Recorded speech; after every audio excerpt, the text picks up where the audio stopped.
Hoy, con el orgullo de ser politécnicos, queremos celebrar que el Instituto Politécnico Nacional es una casa de estudios fundamental en el desarrollo tecnológico de México.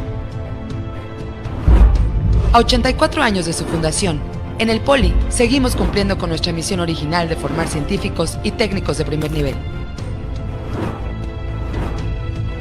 El IPN ha alcanzado un prestigio nacional e internacional que lo ubica a la vanguardia en materia de educación e investigación científica y tecnológica. Nuestra oferta educativa cuenta en total con 284 programas, 51 en el nivel medio superior, 71 en el nivel superior y 162 en posgrado.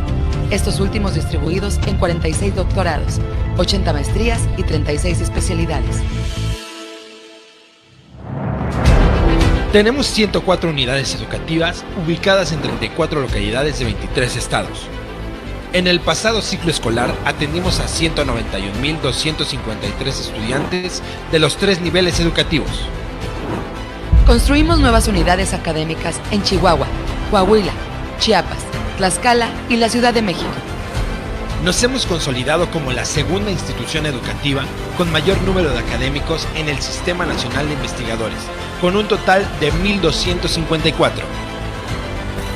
Pusimos en marcha el programa Educación 4.0, que utiliza las tecnologías de la información y la comunicación como herramientas de creación y difusión de contenidos.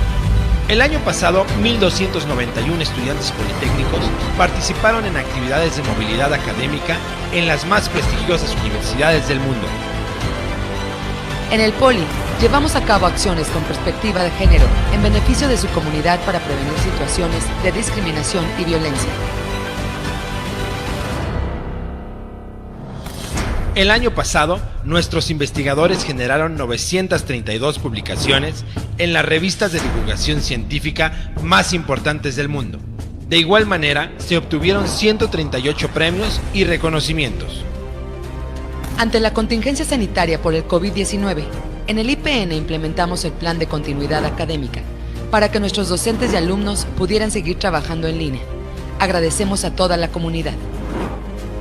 Nos sentimos muy orgullosos de nuestro Canal 11, que con sus 61 años de vida sigue conservando su carácter cultural y cosechando reconocimientos por su tarea en la difusión del conocimiento. Nuestra orquesta sinfónica, además de sus temporadas anuales, programa conciertos en las diferentes escuelas de la Ciudad de México e interior de la República. Aunque en nuestras instalaciones deportivas se practican una docena de disciplinas, es sin duda el fútbol americano el deporte más popular. Nuestros aguerridos burros blancos son los actuales campeones. Hoy podemos afirmar con orgullo que somos una casa de estudios clave en el sistema educativo del país. Hoy nuestro lema no solo nos identifica y une orgullosamente. Para los politécnicos, esas palabras son la expresión de nuestro compromiso con el país, en el que ponemos como siempre la técnica al servicio de la patria.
Buenas tardes, estimados asistentes al ciclo de conferencias Condición al futuro de la educación en México, en su capítulo hacia la creación de la carrera de Ingeniería en Criminalística y que nos reciben en sus lugares de origen, oficinas y hogares.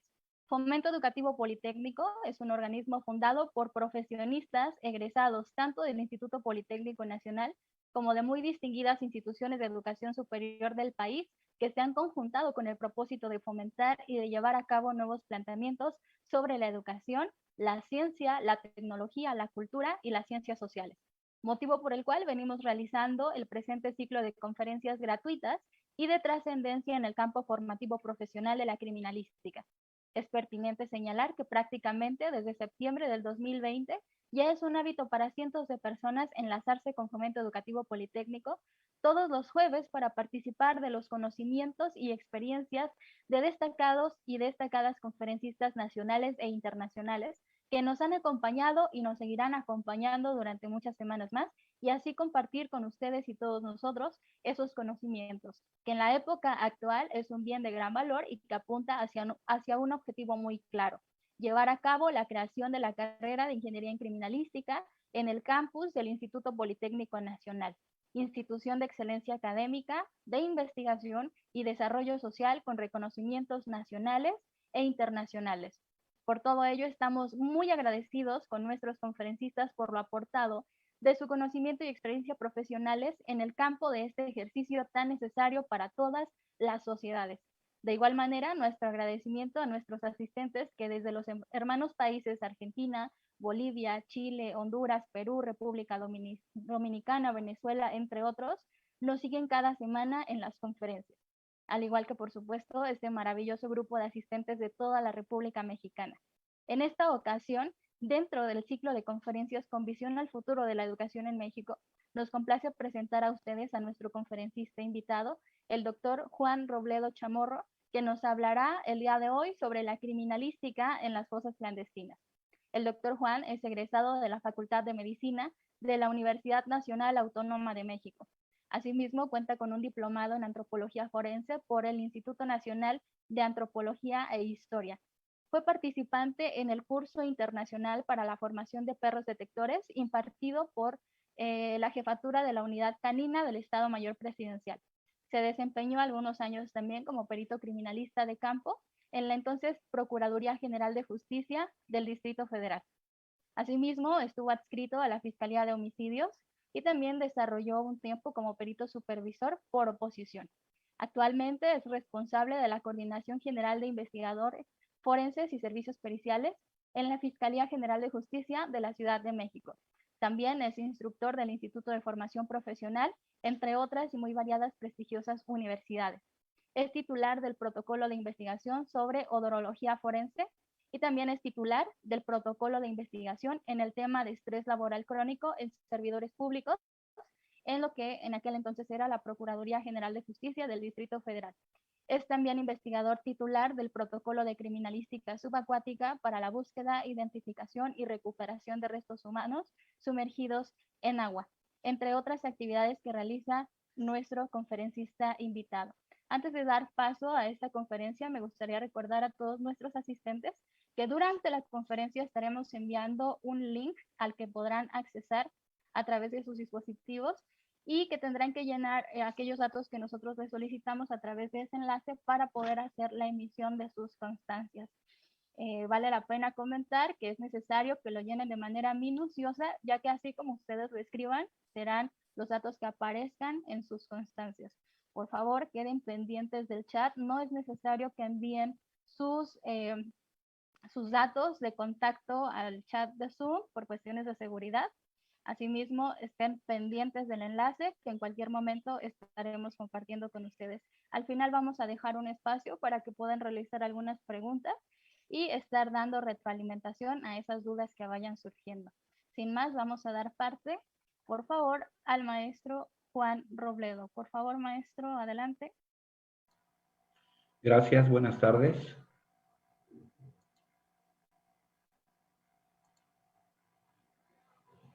Recording in progress.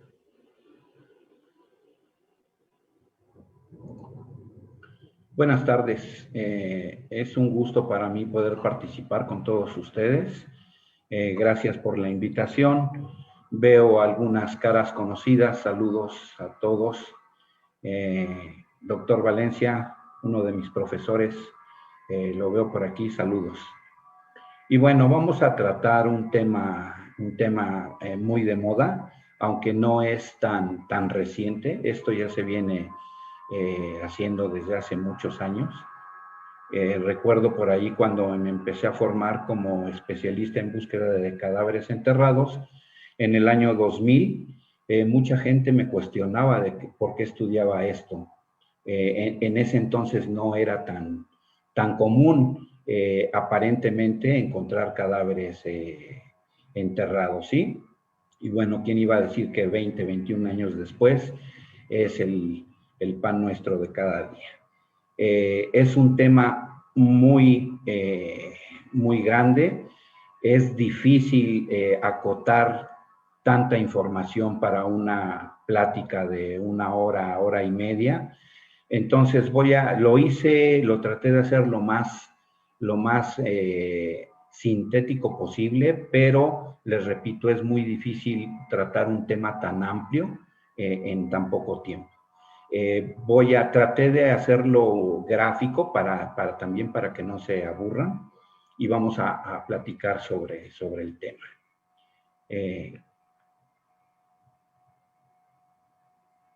Antes de entrar de lleno con el tema, vamos a hacer un preámbulo, vamos a hablar de algo que es importante, ¿sí? Y desde el año 1964 en México están sin localizar poco más de 73,000 personas, ¿sí? Aunque la gran mayoría de estas personas desaparecidas fue posterior al año 2006, época en la que el presidente Felipe Calderón le declaró la guerra al narcotráfico, ¿sí? Antes del 2006 solo se tenía registro en México de 1,523 personas desaparecidas en todo el país. Fíjense, del 2006 a la fecha ha crecido inmensamente, sí, este número a 71,000 y fracción. Según estos registros, entre 1964 y junio del 2020, del año pasado, se reportó la desaparición de 177,844 personas. De estas personas, de este universo, 104,000, que representan el 58% aproximadamente, fueron encontradas, y 73,000 siguen sin ser halladas. De estas personas que se encontraron, 98,000 aparecieron con vida y 6,401 personas habían fallecido. Estos son datos al mes de junio del 2020. Hablando de fosas clandestinas, se ha manifestado que desde diciembre del 2006 a junio del 2020, se habían encontrado casi 4,000 fosas clandestinas, ¿sí? De las que se exhumaron 6,625 cuerpos. Del total de estas fosas, 1,143 fueron localizadas por el actual gobierno que tenemos en el país, ¿sí? Del periodo del 1 de diciembre del 2018 al 30 de junio del 2020. En estos dos últimos años, entre diciembre del 2018 y junio del 2020, se exhumaron 1,682 cuerpos, de los cuales el 42%, alrededor de 712 personas, ya fueron identificadas, y el 25% ya fueron entregadas a sus familiares. Las entidades con mayor número de cuerpos exhumados en estas fosas clandestinas son los estados de Jalisco, Sinaloa, Colima, Sonora y Michoacán, aunque no debemos de perder de vista que son los que tienen el mayor número, pero no son los únicos. Hay otros estados que cuentan con un serio problema de desaparición de personas, entre los cuales está el estado de Veracruz, el estado de Guerrero, el estado de Tamaulipas, etc. Antes de ese año 2020, de enero del 2020, el registro de personas que estaban desaparecidas se cifraba en 40,000, y de enero de ese mismo año se incrementó a 61,000, y hasta junio del 2020 se superaron los 73,000.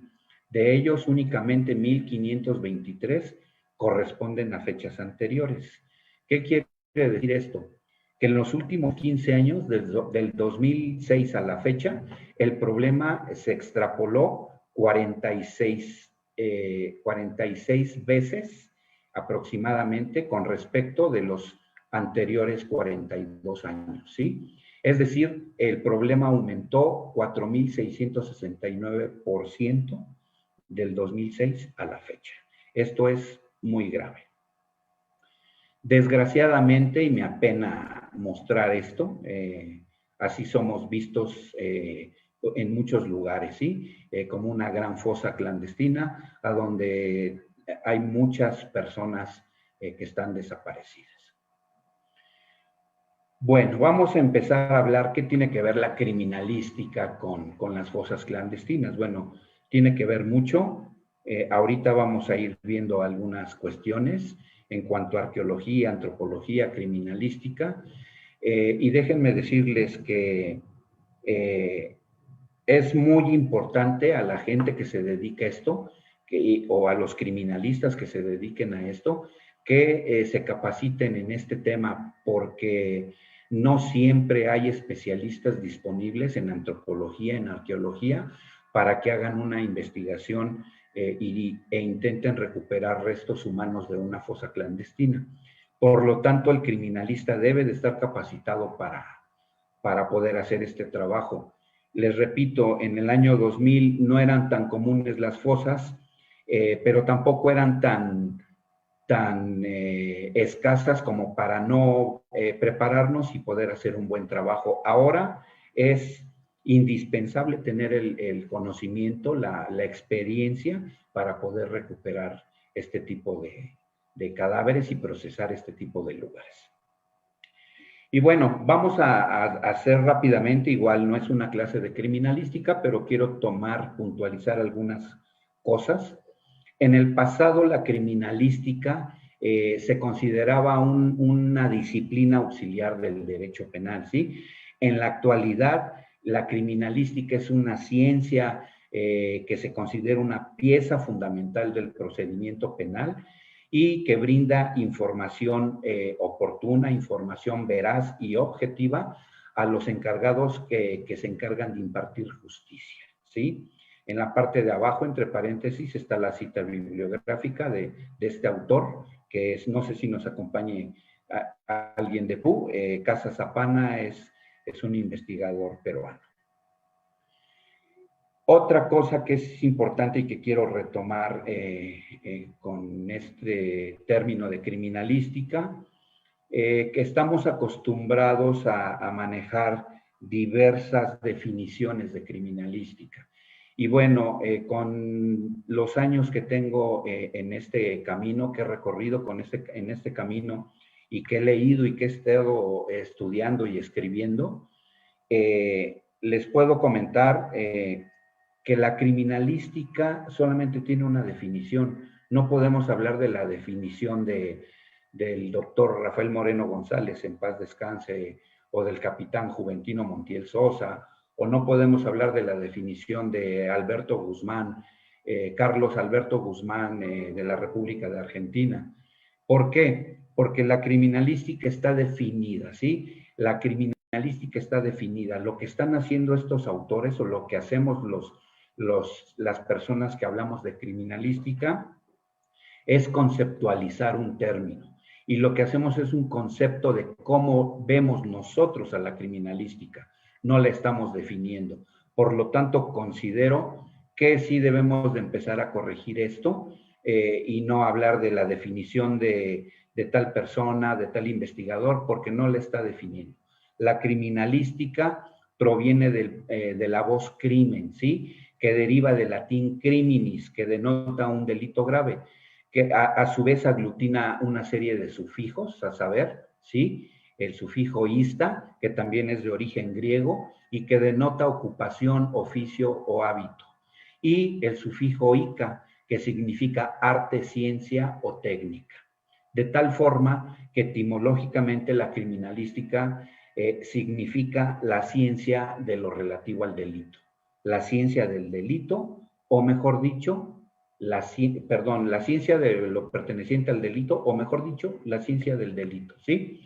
Entonces, esta es la definición de la criminalística. Lo demás son conceptos. Merced a este avance en la investigación criminal y al avance del conocimiento científico, La ciencia criminalística ha venido creciendo a pasos agigantados, ¿sí? Y ha evolucionado y ha agrupado, ha conglomerado en su seno diversas concepciones que han pretendido definir y comprender esta naturaleza de esta ciencia. A estas concepciones normalmente se les suele denominar escuelas o tendencias, doctrinas criminalísticas, de las cuales solamente voy a tocar rápidamente una, ¿sí? Primero vamos a ver qué es una escuela. Es un conjunto de discípulos, de seguidores o de imitadores de una persona o de su doctrina, así como también la doctrina, principios y sistema de un autor o un conjunto de autores. Les puedo asegurar que la mayoría de los que estamos presentes somos o crecimos de la mano con la escuela juridicista o la escuela clásica, a donde hay autores tan importantes como el doctor Rafael Moreno González, ¿sí? El capitán Juventino Montiel Sosa, autores que pertenecen a dicha corriente, a dicha escuela, a dicho modelo criminalístico, ¿sí? Casa Zapana refiere que existen 4 modelos criminalísticos. Está la escuela clásica o juridicista, está la escuela de investigación criminal, está la escuela criminológica y en la única que nos vamos a centrar es en la escuela autónoma o contemporánea, ¿sí? que es la escuela moderna. Esta escuela moderna o contemporánea nos dice que la criminalística hay que verla como una ciencia teórico-aplicativa y que tiene un propio campo de estudio e independencia científica. Podemos trabajar en equipo a favor de resolución de conflictos e incertidumbres en general. No tiene que ser un delito, ¿sí? Esta ciencia, esta escuela ve a la criminalística como una ciencia multidisciplinaria e interdisciplinaria. De tal forma, este es el concepto, esta es la conceptualización que su servidor y mi gran amigo Enrique Salinas Fernández le damos a la criminalística. No la estamos definiendo. Nosotros, dentro de esta corriente a la cual nos escapamos de esa escuela juridicista para ingresar a esta escuela autónoma, vemos a la criminalística como la ciencia multidisciplinaria e interdisciplinaria que investiga el crimen, utilizando diversos métodos y técnicas para el estudio de los indicios físicos, químicos y biológicos encontrados en un espacio físico-geográfico, con el fin de interpretarlos a efecto de establecer la relación entre la trilogía que forma el lugar, la víctima y el victimario. ¿Sí? Para nosotros esta es la conceptualización de la criminalística dentro de esta escuela contemporánea. Vamos a ver los objetivos rápidamente de la investigación criminalística en un escenario. ¿Y cuáles son estos objetivos? Pues hay que proteger el lugar de intervención, hay que identificar indicios, hay que documentarlos mediante todas las técnicas que conocemos. No vamos a repetirlas ahorita. Vamos a recolectar estos indicios, vamos a preservarlos, los vamos a estudiar y vamos a intentar hacer una reconstrucción de un hecho para aportar conocimiento a la gente del Ministerio Público o a los jueces. ¿Sí? ¿Y para qué sirven estos objetivos? ¿Cuál es la función de estos objetivos? Sirven para que podamos contar con una información objetiva, ¿sí? Para responder las preguntas universales de la investigación, o lo que antes se conocía en la escuela juridicista como las preguntas de oro de la criminalística. Vamos a poder responder qué fue lo que ocurrió, quién es la víctima, quién es el victimario, cuándo ocurrieron los hechos, cómo sucedieron los hechos, en dónde sucedieron, con qué sucedieron y por qué sucedieron, ¿sí? Que es la pregunta que nos auxilian otras ciencias para intentar responder esta pregunta. No sale el perito, permítanme. Ok, no salió. A ver, déjenme intentar. Ahí está. Tenemos a un perito, ¿sí? Un perito debe de manejar dos tipos de conocimiento, el conocimiento empírico y el conocimiento científico.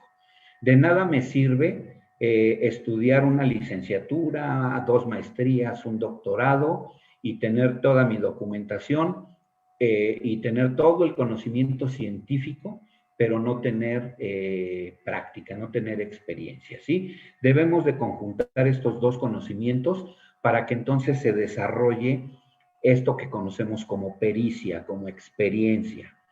Cuando un perito tiene experiencia y además se auxilia del método científico, vamos a observar, vamos a plantearnos problemas, vamos a plantear hipótesis y además nos auxiliamos del método de la criminalística, bien aplicado, preservar el lugar, observarlo, fijarlo o documentarlo, hacer el levantamiento, el embalaje y el etiquetado de indicios y elaborar una buena cadena de custodia, vamos a poder contestar estas preguntas universales de investigación. ¿Qué, quién, cómo, cuándo, dónde, con qué, por qué? ¿Sí? Trabajando técnicamente se puede hacer un buen trabajo, se pueden aportar elementos técnicos que puedan ser susceptibles de ser utilizados para poder demostrar cómo ocurrió un hecho. Aquí está su servidor en el campo trabajando, aquí me acompaña el doctor Alejandro Valencia, que parece que ya participó con ustedes.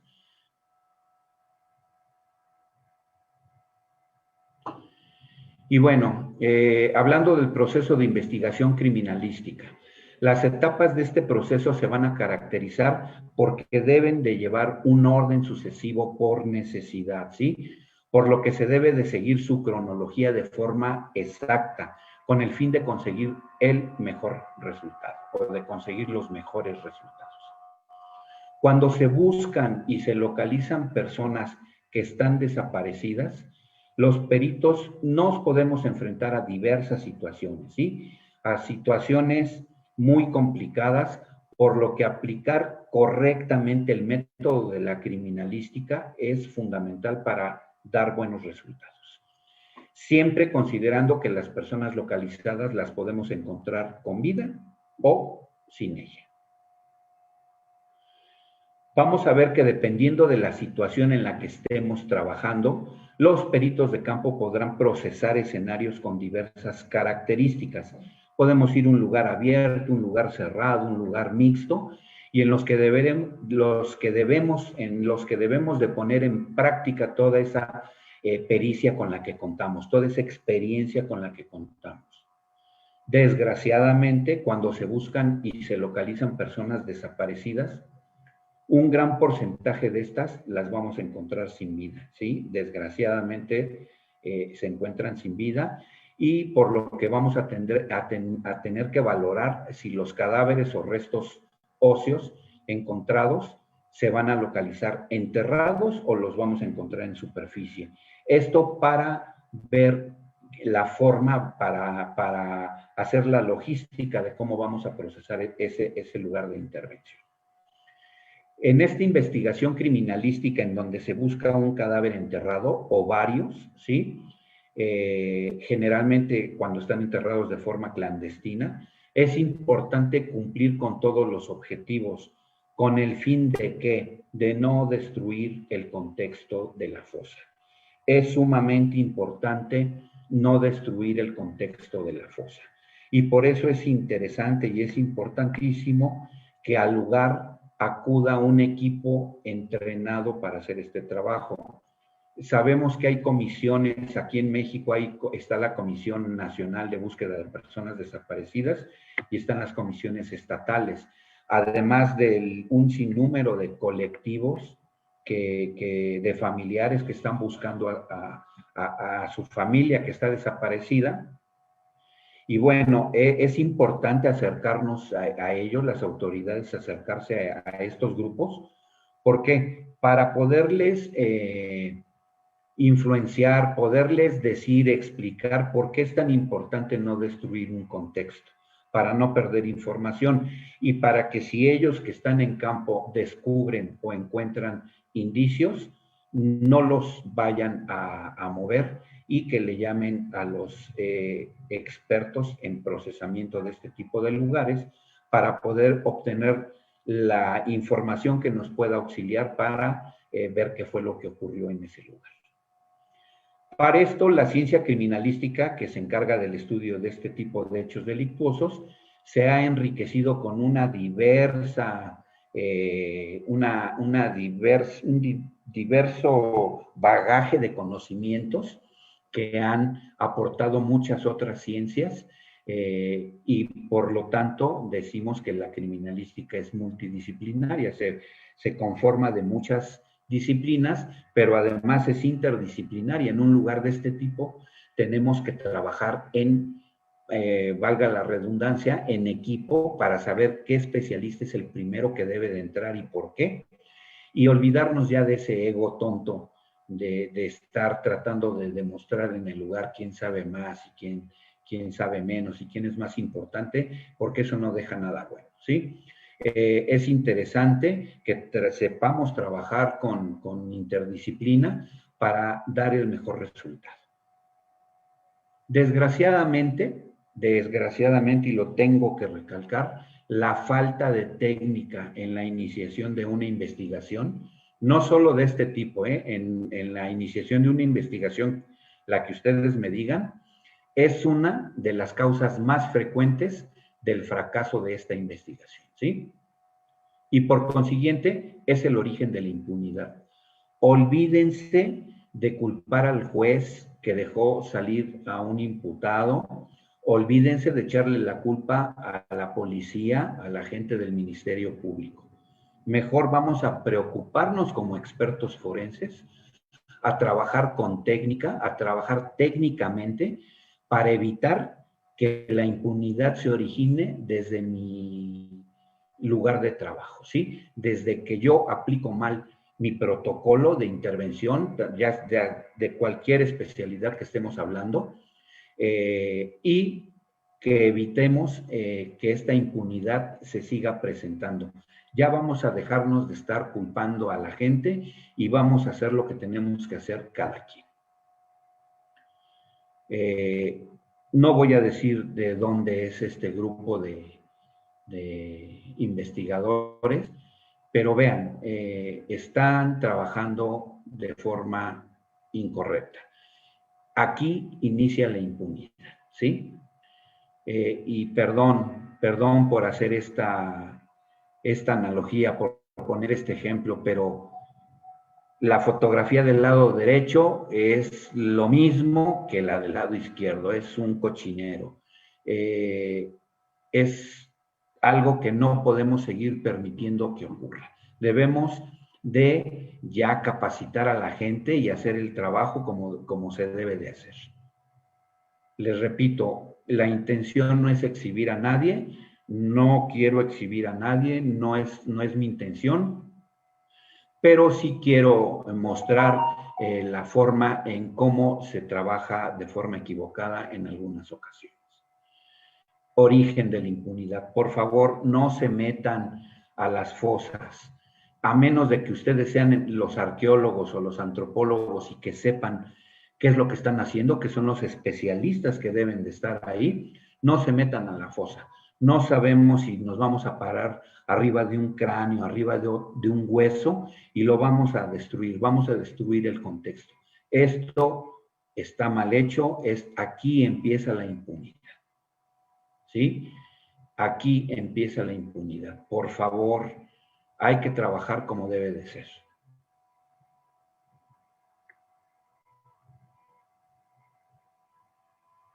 Sin palabras, ¿sí? No tengo palabras para describir esto.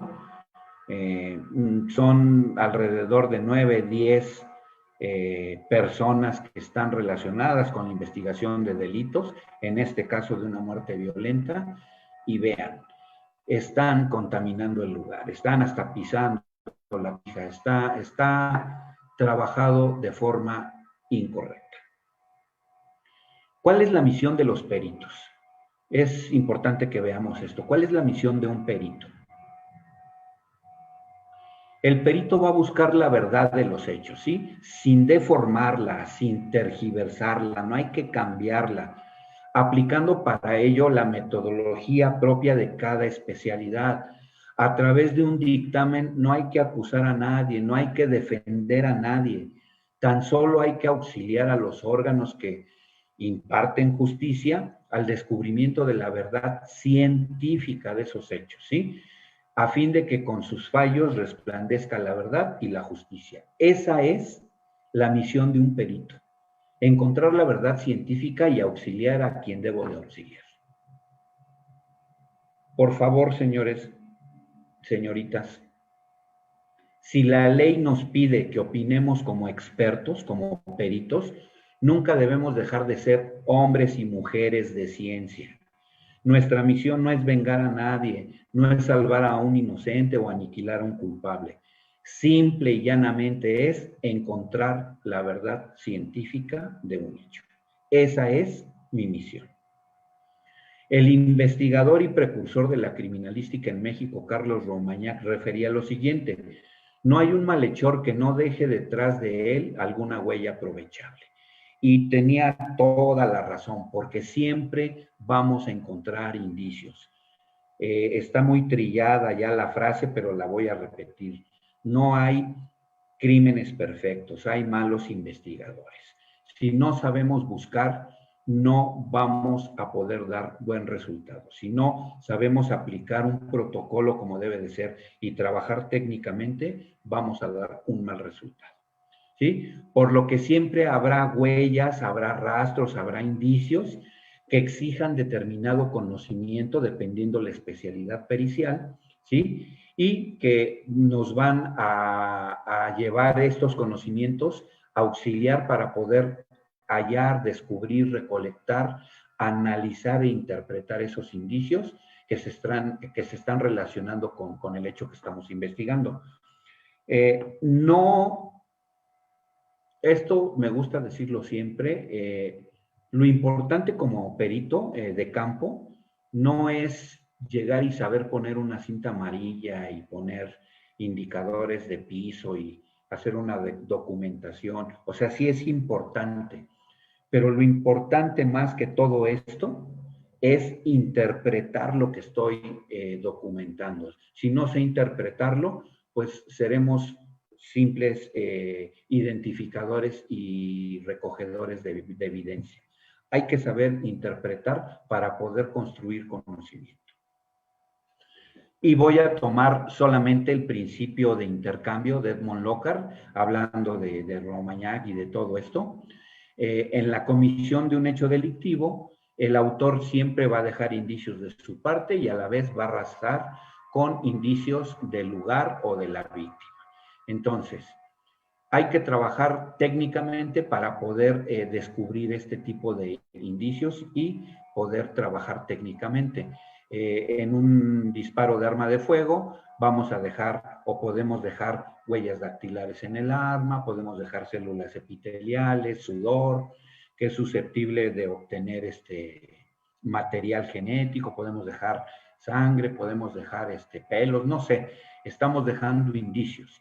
Y a su vez nos estamos llevando indicios de esa arma, ¿sí? Derivados de la deflagración de la pólvora, etcétera, no solo en la piel, sino en las ropas. Es otro ejemplo del principio de intercambio y del cual debemos estar alertas. Hablando de fosas clandestinas, si yo no trabajo técnicamente y llego y meto un trascabo o pico y pala, voy a perder estos indicios tan importantes como el que ven al centro y en la parte inferior de la fotografía, marcas de herramienta.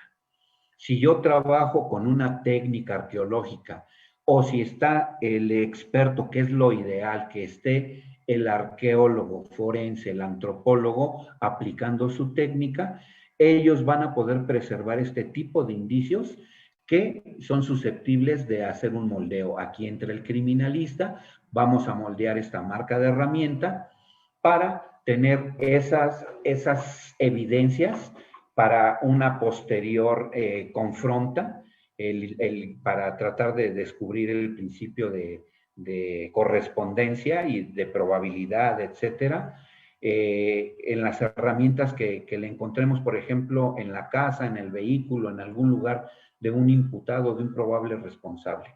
Por eso es importante trabajar técnicamente para poder obtener este tipo de resultados.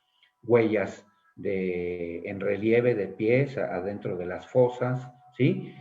Y bueno, para realizar con éxito una búsqueda de restos humanos, debemos de hacer algunas cuestiones. Estoy checando el tiempo porque es mucha información, Perdón. ¿Qué tenemos que hacer? Bueno, aquí entre el criminalista de campo hay que acordonar el área, hay que crear rutas de acceso, para eso hay que hacer observaciones del lugar, etcétera, ¿sí? Nos tenemos que auxiliar de otras ciencias como la antropología forense, la arqueología forense, que van a ellos a utilizar técnicas modificadas de su ciencia en el ámbito forense y que nos va a permitir obtener buenos resultados, ¿sí? La antropología física forense, que va a determinar causas de muerte junto con la medicina, se encarga de identificar restos humanos esqueletizados o parcialmente esqueletizados. Desde el lugar nos van a contestar si es hueso, si es humano, si no es humano, si es reciente, si es antiguo, etcétera, ¿sí? Nos aporta muchos elementos, conductas del victimario, podemos hacer algunas reconstrucciones, etcétera. Por eso es importante que nos auxiliemos de este tipo de investigadores. La antropología cultural forense, que aporta conocimiento con respecto de las concepciones culturales sobre algunos aspectos de la muerte, de muertes violentas, de rituales mortuorios, etcétera, ¿sí? Criminalística de campo, policía de investigación, fotografía forense muy importante, video, etcétera, ¿sí? La medicina no podemos dejarla atrás, la química, es un sinnúmero de especialidades. De aquí entra esta multidisciplina de la que hemos estado platicando, porque tenemos que trabajar con muchas especialidades, muchas ciencias, para dar el mejor resultado. La entomología forense, parte de la biología, ¿sí? Vamos a detectar fosas clandestinas, vamos a encontrar cadáveres en superficie, etcétera. Esto es lo que tenemos que hacer realmente. Identificación de individuos, etcétera, ¿sí? De ahí que se dice que la arqueología tradicional es como la criminalística de campo. Las dos ciencias hacen investigaciones previas, tenemos que hacer recorridos de superficie, observaciones del lugar, prospección, protección de la zona, sondeos, excavación, etcétera. De aquí que se puede considerar que un arqueólogo tradicional es como un criminalista del pasado, ¿sí? Y también podemos decir que un criminalista de campo es como un arqueólogo del presente, ¿sí? Cuando trabajamos técnicamente, no nada más por decirlo. Y bueno, antes de iniciar cualquier plan de búsqueda en el campo, incluyendo una recuperación de restos humanos, lo primero que se debe de hacer es acordar fechas exactas para la búsqueda y la exhumación de estos restos. Hay que hacer todo un estudio de logística con las fiscalías, hay que ver los recursos, hay que ver el material, el número de personas que podemos ir para dar los mejores resultados. Se debe de establecer el tiempo que se espera estar en el campo, definir el equipo humano que asistirá a este tipo de trabajo. A mí me enseñaron que no es necesario matarnos las 24 horas en el lugar, toda vez de que si nos apresuramos a procesar un lugar de este tipo, y más si es una fosa múltiple, vamos a perder información. No es como en otros países desarrollados, que a lo mejor tienen muchos equipos de trabajo y en la jornada laboral termina uno y llega otro equipo y continúa con el mismo protocolo. En algunos países, principalmente en Latinoamérica, no tenemos la cantidad de recursos, la cantidad de personal, por lo tanto, es válido trabajar y cuando el equipo esté exhausto, esté cansado, se puede suspender el trabajo de campo y continuar al día siguiente. Por eso es importante llevar a cabo toda una logística, porque debe de haber personal custodiando el lugar, etcétera, todo este tipo de cuestiones. ¿Qué tenemos que hacer? Hacer investigación previa. ¿A dónde voy a ir? ¿Qué herramientas necesito? Incluso, ¿qué vehículos necesito para acudir a este lugar? ¿Sí? Conocer las características de la zona, el tipo de hallazgo al que nos vamos a enfrentar. Vamos a establecer un orden de los lugares a recorrer. Hay que acordar medidas de seguridad, estar listos ante cualquier emergencia. No se les olvide, importantísimo, llevar un botiquín, ver qué tipo de fauna hay en el lugar, qué tipo de vegetación, incluso ahorita lo vamos a ver más adelante, qué tipo de ropa tengo que utilizar para poder hacer un buen trabajo de campo. Es necesario presupuestar y coordinar las acciones respecto al traslado, al alojamiento, a la alimentación de todo el equipo de investigadores que van a trabajar en ese lugar, ¿sí? Es importante solicitar a las autoridades responsables de la búsqueda y bueno, hacerlo uno mismo también dentro de lo posible, de ver el pronóstico del tiempo, hay que estudiar mapas del lugar, estudios de seguridad de la zona, del terreno, nuevamente el listado de instrumentos, el equipo humano necesario, ¿sí? Vamos a ver mapas y cartas, vamos a consultar bibliografía, ¿sí? Vamos a ver qué tipo de clima es al que voy a ir, qué tipo de iluminación tengo, qué tipo de vegetación, qué animales voy a encontrar en ese lugar, ¿sí? La flora, la fauna, y a lo mejor es un tanto, me van a decir que soy un poco exagerado con esto, pero es importante, ¿sí? No es lo mismo trabajar en un lugar como el de la izquierda, la fotografía de la izquierda, que en otro como en el de la derecha. Si vamos a una zona semidesértica, desértica, incluso tenemos que tomar en cuenta el tipo de calzado que vamos a usar para evitar accidentes con que se nos entierre una espina en el pie de alguna de las personas que va a intervenir, ¿sí? ¿Qué tipo de animales a los que me puedo enfrentar, a los que puede haber en el lugar para estar preparados para cualquier contingencia? Recuerden, yo aquí les puedo decir por experiencia, ¿quién es el mejor perito? ¿Quién es el mejor investigador? Bueno, me enseñaron también que el que está vivo, ¿sí? Si nos cuidamos, vamos a dar buen resultado. Lo importante y está por encima de todo es la seguridad del equipo de trabajo humano y animal, porque a veces nos auxiliamos de animales, está por encima de todo en un trabajo de campo, ¿sí? Lo primero es estar seguros nosotros para poder dar buen resultado. ¿Qué es y por qué es útil el método arqueológico en las exhumaciones? Bueno, el método arqueológico de la arqueología tradicional modificado para arqueología forense son herramientas que usan los profesionales en estas ciencias para poder dar respuesta a interrogantes como quiénes son las víctimas, quiénes son estas personas, cómo murieron, incluso en ciertos casos, quién hizo esto, ¿sí? Para responder a estas preguntas es importante que preservemos estos indicios. La bibliografía dice lo mejor posible. Yo les puedo asegurar que no es lo mejor posible. Es importante preservar los indicios como debe de ser para poderlos trasladar y analizarlos en el laboratorio. Y para eso estoy haciendo una investigación logística antes de ir a esos lugares para no protegerlos lo mejor posible, sino protegerlos como debe de ser. Yo debo de ir preparado para cuidar los indicios de la forma adecuada para que lleguen a su destino, que son los laboratorios forenses. Hay que preservar el contexto arqueológico para que los investigadores en estas especialidades puedan aportar su conocimiento, ¿sí? Y vean el tipo de trabajo que se puede lograr hacer cuando se trabaja técnicamente.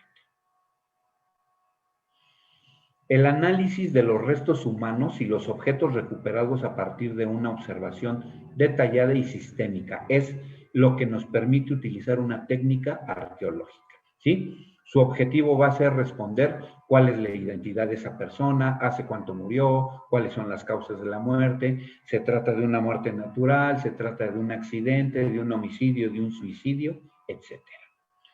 Hay evidencia de tratos inhumanos en los restos, de tratos crueles o degradantes, existe tortura, no existe, quién podría ser el victimario, etcétera. Todos estas aportaciones nos las va a proporcionar la arqueología, la antropología, la medicina forense. Vamos a hacer observación del lugar de intervención, ¿sí? Y bueno, la observación es un elemento fundamental en todo proceso de investigación. ¿Qué vamos a hacer con la observación? ¿Qué es la observación? Es una técnica que consiste en observar atentamente el fenómeno, hecho o caso en el que estamos trabajando, tomar información de esa observación, recopilar información y la podemos registrar para su posterior análisis. Eso es en lo que nos debemos de centrar, saber observar. Nunca hay que olvidar que el éxito de una investigación, principalmente de una muerte violenta, de un homicidio, dependerá de cómo se actúa en el lugar de intervención durante los primeros minutos en los que arribaron los investigadores, ¿sí? Vamos bien de tiempo. Y aquí retomo lo que decía Edmond Locard. El tiempo que pasa es la verdad que huye. Mientras más nos tardemos en llegar al lugar, es información que vamos a perder. La observación ejercida debe de ser exhaustiva, inmediata, directa y objetiva, no dejando pasar desapercibidos los elementos más pequeños. A veces estos elementos diminutos son los que nos pueden dar o acercar a la verdad científica, ¿sí? El objetivo de esta observación es identificar e interpretar los indicios que estamos encontrando en ese lugar y que están relacionados con el hecho que estamos investigando. Existen muchas herramientas, numerosas herramientas para la búsqueda de personas y su uso va a depender de los recursos que tengamos disponibles y las condiciones del lugar. Aquí entra también la logística que estamos llevando a cabo, ¿sí? Y la técnica básica es la que conocemos como recorrido de superficie. ¿Qué vamos a hacer? Vamos a barrer, vamos a recorrer la superficie de un lugar, ¿sí? Para ir buscando indicios.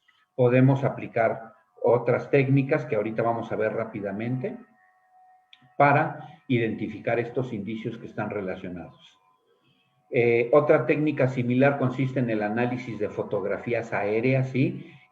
Ahorita están de moda los drones, podemos auxiliarnos de drones, de fotografías satelitales, etcétera. Y en ambos casos la búsqueda consiste en identificar indicios materiales que se encuentran en la superficie de un terreno, de algún lugar. Vamos a ver algunas técnicas de observación. No me voy a detener mucho en esto, todo mundo las conocemos. La técnica de un punto a otro, que no me gusta, desgraciadamente es la técnica más usada en la investigación criminalística, se sigue utilizando y da muchos problemas, ¿sí? Perdemos mucha información y es considerada una técnica empírica. ¿Qué dice esta técnica de observación? Que el perito va a buscar y a marcar, a identificar un indicio como lo va encontrando, ¿sí? Sin un plan determinado, y para que pueda tener éxito esta técnica, debe de ser una superficie muy pequeña y con pocos indicios, si no, no sirve de nada.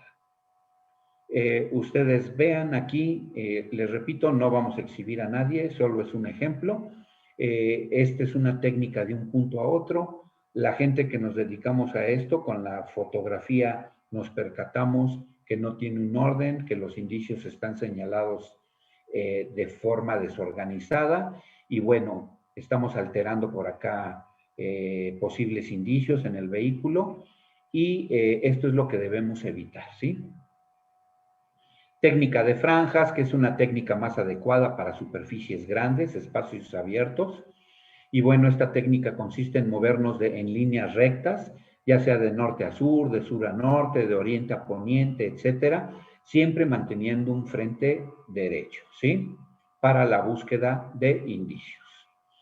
La técnica de criba es lo mismo que la anterior, pero vamos a hacer la búsqueda de norte a sur, de sur a norte y después de poniente a oriente, ¿sí? Dando una doble cobertura. Se puede usar en lugares abiertos, en lugares cerrados, y vamos a formar una criba, de aquí toma su nombre, vamos a obtener una criba para ver todo lo que hay en ese lugar. Técnica de cuadrantes, a mí es la que más me agrada, la que más utilizo, y bueno, es una técnica que se realiza cuadriculando un lugar, una zona, y se va recorriendo ese lugar en cada cuadrante en el que estamos. ¿Por qué me agrada? Porque además en cada cuadrante puedo utilizar una técnica diferente, ¿sí? Y puedo llevar a cabo una búsqueda de indicios más ordenada y documentarla de forma correcta. Técnica en espiral, se busca un punto focal seleccionando un indicio, en este caso hablando de fosas clandestinas, puede ser la misma fosa y realizar la búsqueda en espiral en sentido horario o contrario a las manecillas del reloj, ya sea del centro de la fosa hacia afuera o de afuera hacia adentro. O podemos hacer las dos para tener igual una doble cobertura. Yo esto lo evitaría y mejor utilizo mi técnica de cuadrantes y creo que me daría mejor resultado. Para lugares cerrados, para lugares abiertos. Técnica radial, la menciono porque está en la bibliografía, pero realmente no se utiliza muy comúnmente. No hay lugares circulares en abundancia que nos permita aplicar esta técnica. Tiene un inconveniente, mientras me vaya alejando yo del punto focal, mi línea de búsqueda se hace más grande, va aumentando y puedo perder indicios, ¿sí? Obviamente, si estamos en un lugar circular, pues la podemos utilizar. Técnica de abanico, una técnica que se recomienda para lugares cerrados principalmente, y hay que colocarnos en una esquina, hacer un recorrido en abanico, haciendo desplazamientos en franjas, etcétera. Les repito, no me voy a detener mucho en esto, hay mucha información que tenemos que ver y esto ya lo manejamos la mayoría de los que estamos presentes. La técnica por zonas, que no es más que dividir una zona o lugar en zonas primarias, secundarias, terciarias, y en cada zona podemos utilizar otras técnicas, ¿sí?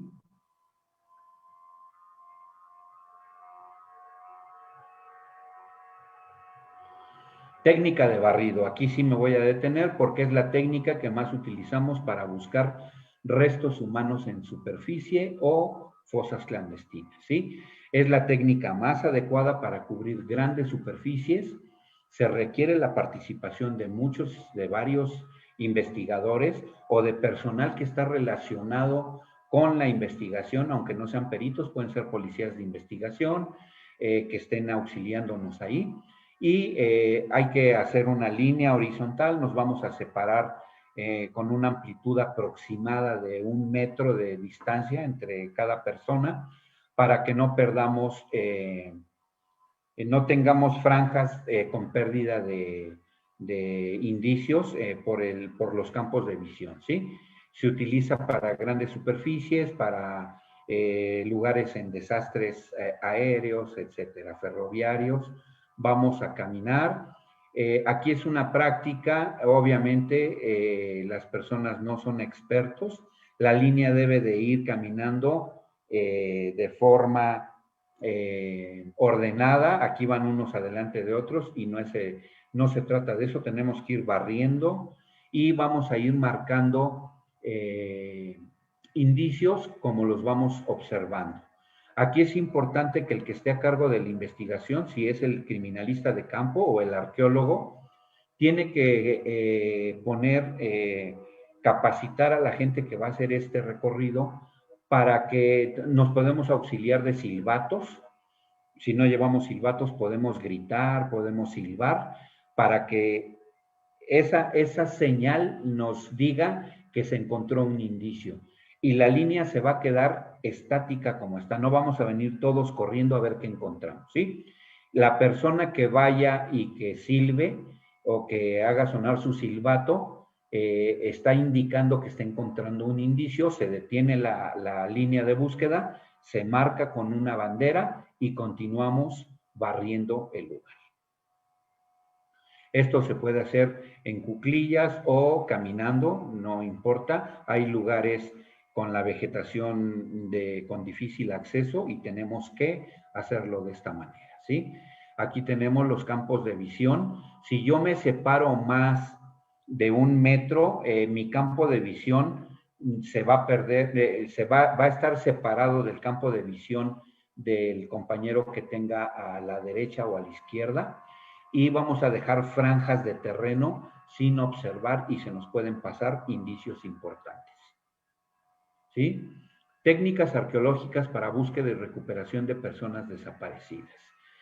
¿Por qué la arqueología? Bueno, ya dijimos que nos auxilia para ciertas cuestiones, ¿sí? Hay que empezar a decir que la arqueología se dedica a estudiar el pasado del hombre a través de los artefactos que encuentra y de las herramientas que se crearon y que fueron utilizadas por estas personas.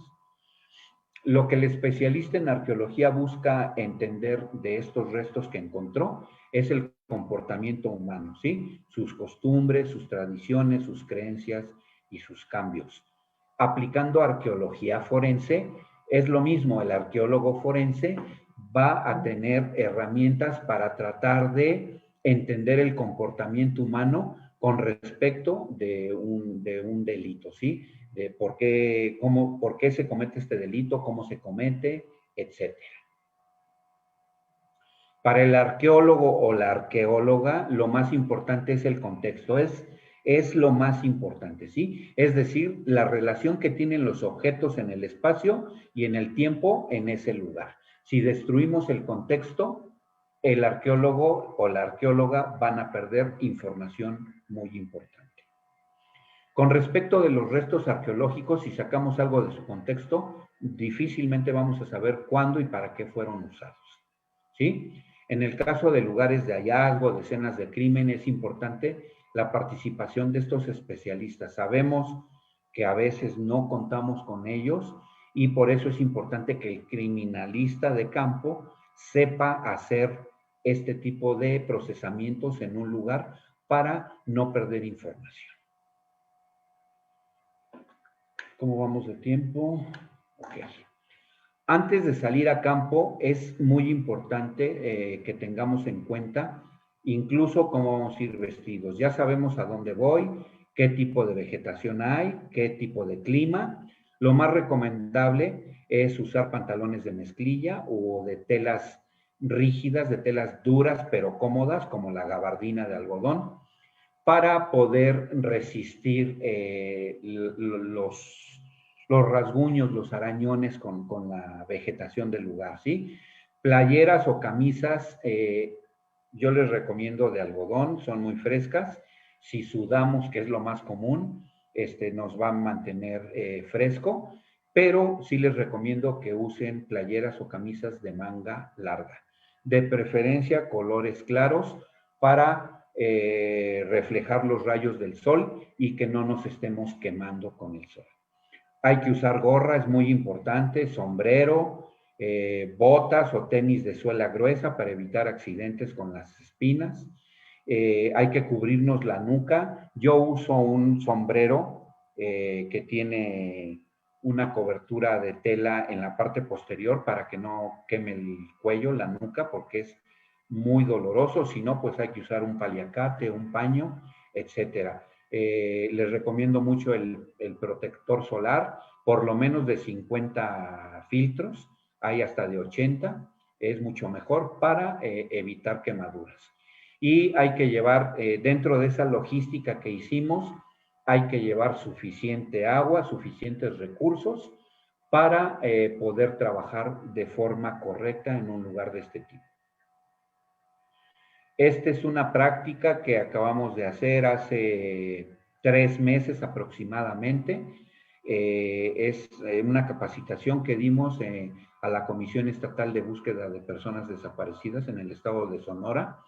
Aquí los compañeros de la comisión se equivocaron, a pesar de que les dimos la información, se equivocan en el color de la vestimenta. Imagínense en el desierto de Sonora, hasta 47 grados centígrados, con este tipo de ropa. Es sumamente difícil trabajar en esas condiciones. Vean, es un terreno muy seco, semidesértico, y bueno, hay que ir preparados. Aquí vemos algunas, en la fotografía del lado derecho, vemos algunas herramientas de las que ocupamos en campo, que vamos a ver más adelante, ¿sí? Se recomienda no caminar por un lugar despoblado sin el acompañamiento de un guía local, ¿sí? Que conozca ese terreno y que nos pueda advertir de posibles peligros. Comúnmente la investigación se inicia con el reporte de un posible lugar de hallazgo, ya sea mediante la declaración de una persona que está detenida o de un testigo, ¿sí? De informes de personas que vieron o encontraron algo sospechoso, que se encontraron algo, dan aviso a las autoridades y se hacen este tipo de investigaciones.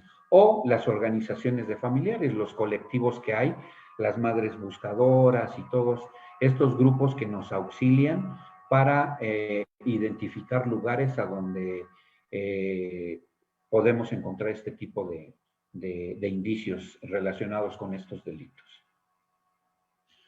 Una vez en el lugar a donde vamos a realizar la búsqueda, vamos a comenzar con la exploración para tratar de identificar algunas cuestiones, ¿sí? En el caso particular de una fosa clandestina, se buscan alteraciones.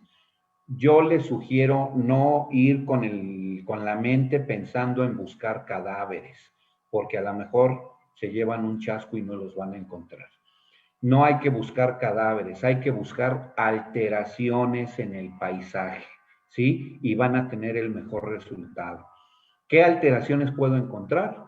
Compactaciones, terreno suelto, hundimientos, elevaciones, concentraciones de tierra, cambios de color en el suelo, ¿sí? Cambios de vegetación, puede haber maleza cortada y doblada en áreas más o menos grandes, circundantes a donde puede haber una fosa, puede haber menos plantas, puede haber maleza más alta. Si tienen flor, la flor puede tener un color incluso más intenso que en la periferia. Esto es debido a que tenemos material orgánico que se está desintegrando y está nutriendo ese terreno, por lo tanto me puede dar este tipo de características, y si no estamos entrenados para detectar eso, vamos a decir, no encontramos ningún cadáver. No, porque no hay que buscar cadáveres, hay que buscar alteraciones en el terreno, hay que buscar actividad inusual de animales, de insectos, hay que buscar comederos, etcétera, ¿sí? Y esto es lo que podemos encontrar en el campo, que puede ser susceptible de que haya una fosa clandestina. En estas dos fotografías, si ustedes se percatan, hay depresiones en el terreno. Si nosotros hacemos un orificio en la tierra y después depositamos un cuerpo y echamos la tierra, nos va a sobrar tierra. ¿Por qué?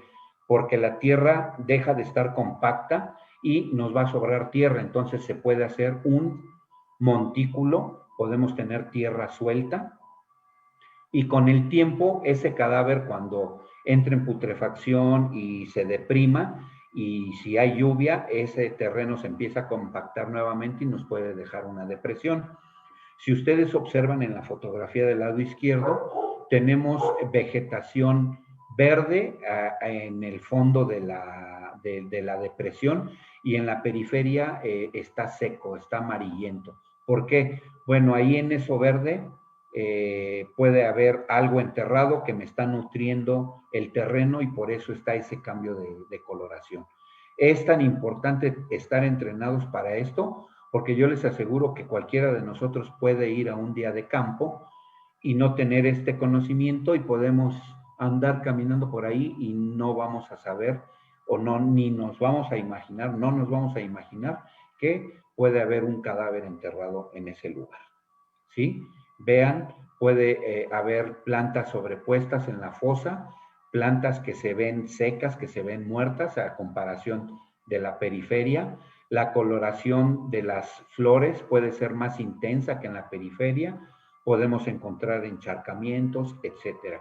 Ya con la experiencia vamos a empezar a identificar estos lugares y vamos a poder hacer,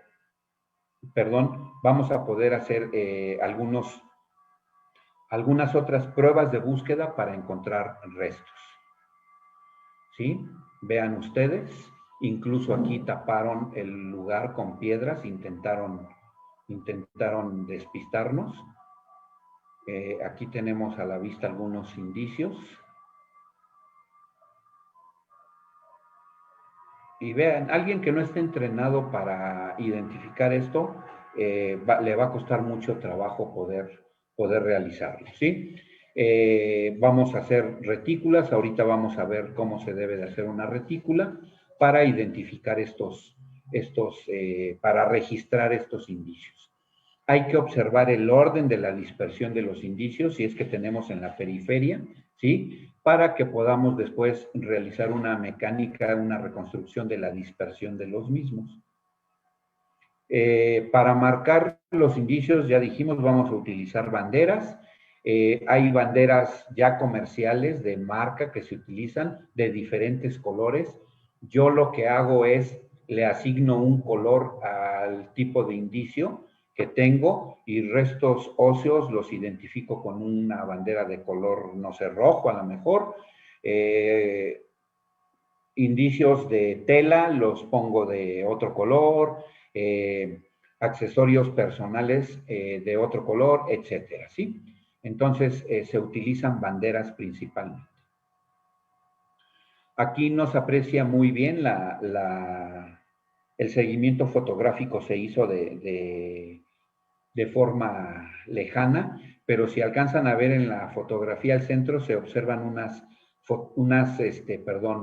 unas marcas que pusimos de color anaranjado y íbamos siguiendo el rastro. Ahí, si ustedes se percatan, se ve la hierba pisada, el pasto pisado y que nos iban dejando un caminito por el cual fuimos recorriendo ese lugar hasta encontrar un cadáver. Para la revisión del subsuelo existen dos tipos de técnicas de búsqueda, ¿sí? Estas técnicas son invasivas y no invasivas. Dentro de las técnicas invasivas tenemos a la muy solicitada y usada varilla T, que no es más que una varilla metálica gruesa, que tiene punta en la parte inferior y que se puede utilizar para ver la compactación del terreno. Yo no les sugiero que vayan utilizando esta varilla y la vayan utilizando como si fuera un bastón y ir picando, caminando, ir picando el terreno. Eso no es para eso. Esa herramienta no es para eso. Hay que aprender a observar y a donde yo detecte algo a través de la observación, voy a utilizar la varilla para verificar si el terreno está más suelto o está más compacto. Ahora que fuimos al estado de Sonora, hay unas varillas que tienen una especie de sacabocado, que están perforadas, y eso permite que cuando las introducimos en el terreno, si hay restos humanos o animales en ese lugar, se va a escapar por ahí el gas de la putrefacción y utilizando otras técnicas que ahorita vamos a ver, vamos a poder encontrar lo que estamos buscando.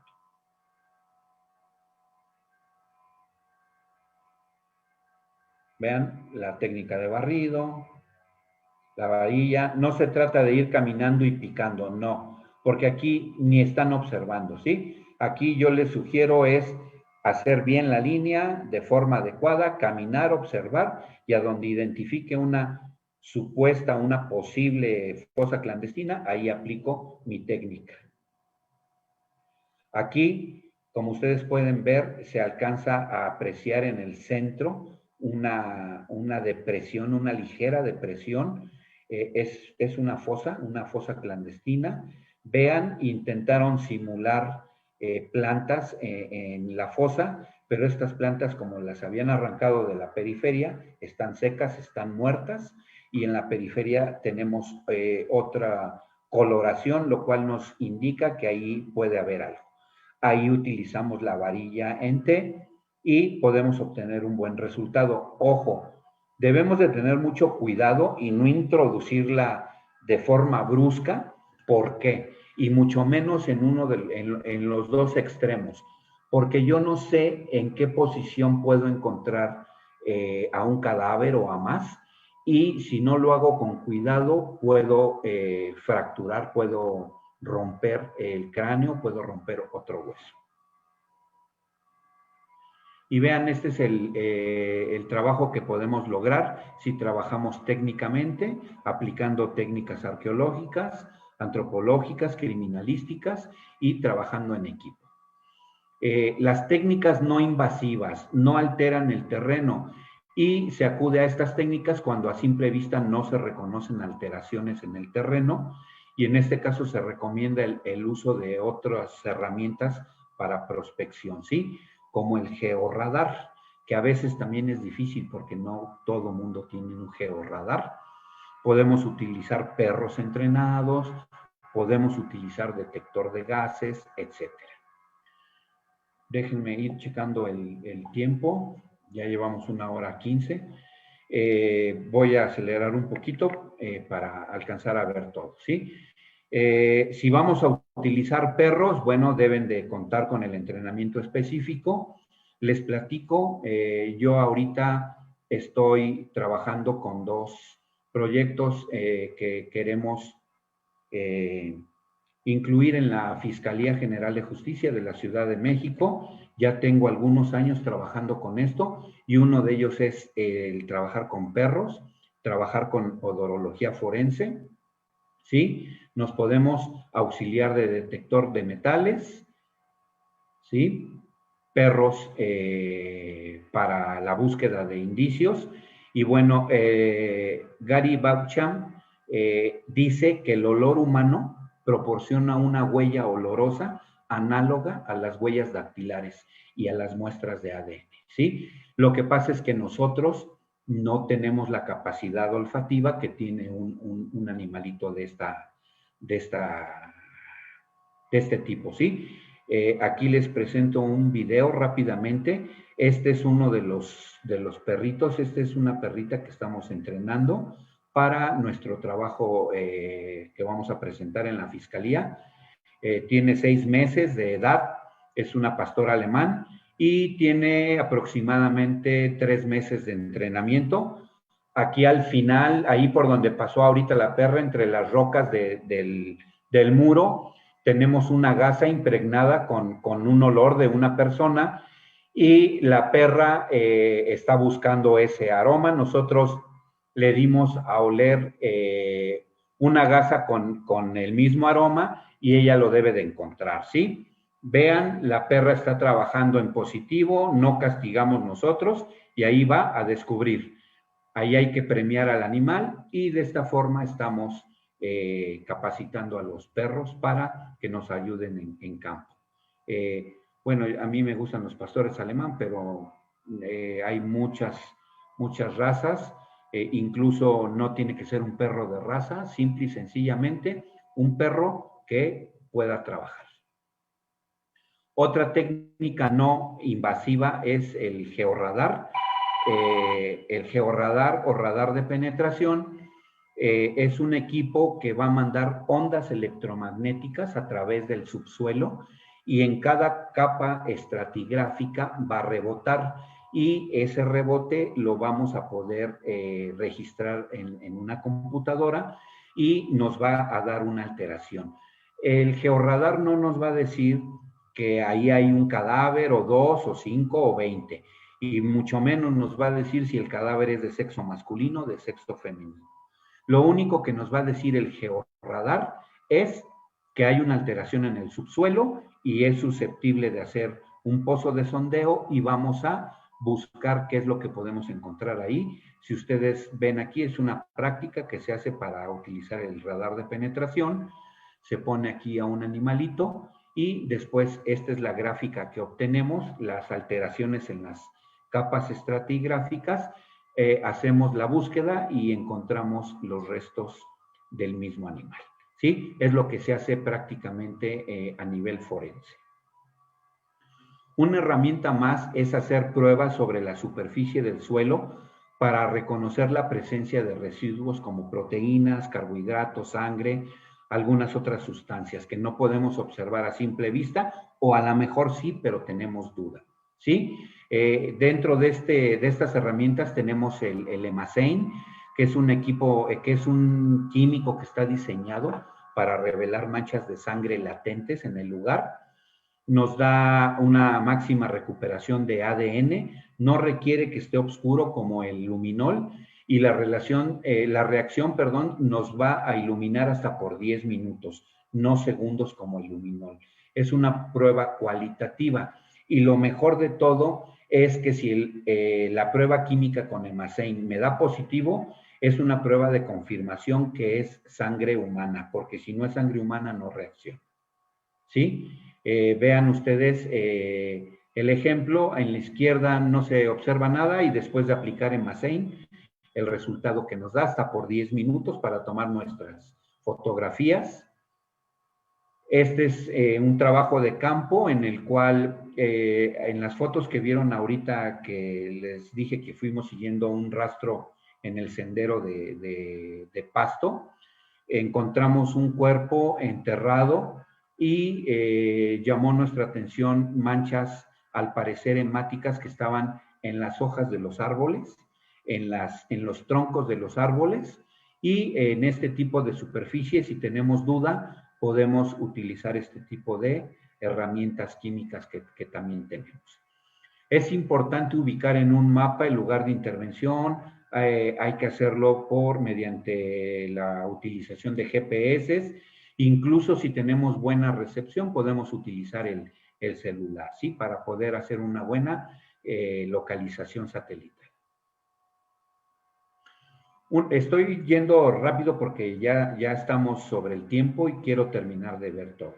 Una vez identificada el área potencial, se inicia formalmente con la investigación a cargo de los expertos en criminalística, en arqueología principalmente, que son los que van a atender las técnicas de excavación.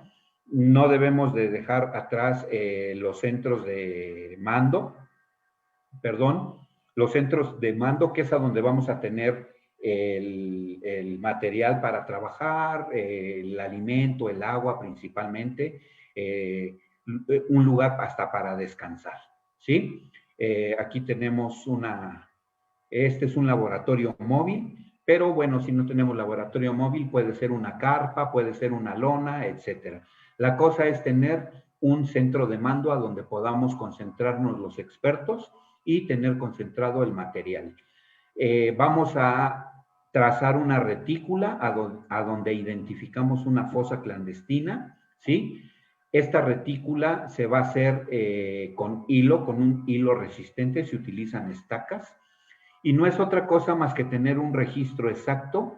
Se hace también auxiliándonos con una brújula, y no es otra cosa más que un plano cartesiano para poder localizar los indicios con respecto del eje de las Y, del eje de las X, y además nos va a auxiliar con un tercer eje, que es el eje Z, que ahorita vamos a ver cómo se usa, y nos va a dar la tercera dimensión, ¿sí? Para ver la profundidad de la fosa y de los restos humanos. Tenemos que asignar un punto cero o datum, ¿sí? Que le llaman. Orientar, vamos a poner una estaca y vamos a irnos hacia el norte con una orientación de 90 grados para poner la siguiente estaca. Vean, la fosa queda al centro de la retícula. Esto déjenme decirles que es sumamente difícil, no es tan sencillo como se los platico, Por eso la importancia de que trabaje un arqueólogo que es experto en hacer en aplicar estas técnicas, ¿sí? La retícula de excavación es un elemento indispensable para llevar a cabo un buen registro tridimensional de todos los indicios que vamos a encontrar ahí. ¿Ok? Se hace con hilos resistentes, estacas, etcétera, y podemos utilizar, ya se están usando algunas retículas que ya se llevan hechas para no estar sufriendo, principalmente si no va un arqueólogo, para poder tener un buen registro de los indicios. El siguiente paso es ir registrando las condiciones del lugar, el terreno, el color del terreno, etcétera. Ya saben, la documentación fotográfica es muy importante, vistas generales, vistas medianas, acercamientos, grandes acercamientos, detalles, etcétera. Tenemos que tener un diario de campo en donde vamos a ir haciendo todo el registro de elementos que tenemos en ese lugar.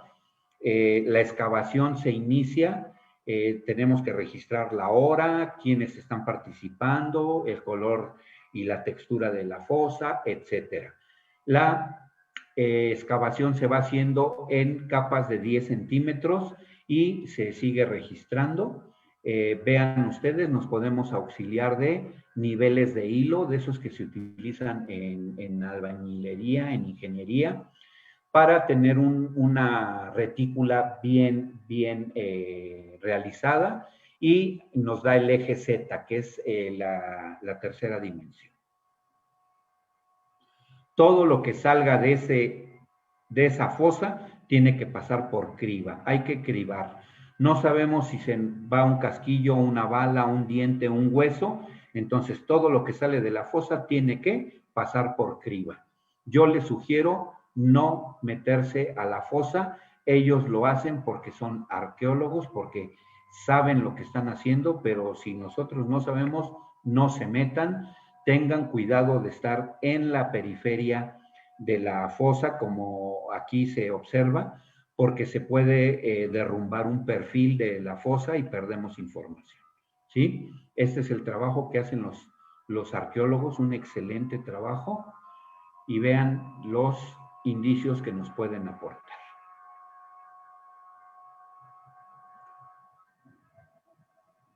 Es importante, ya lo dijimos, el contexto. El contexto nos da una idea de la temporalidad.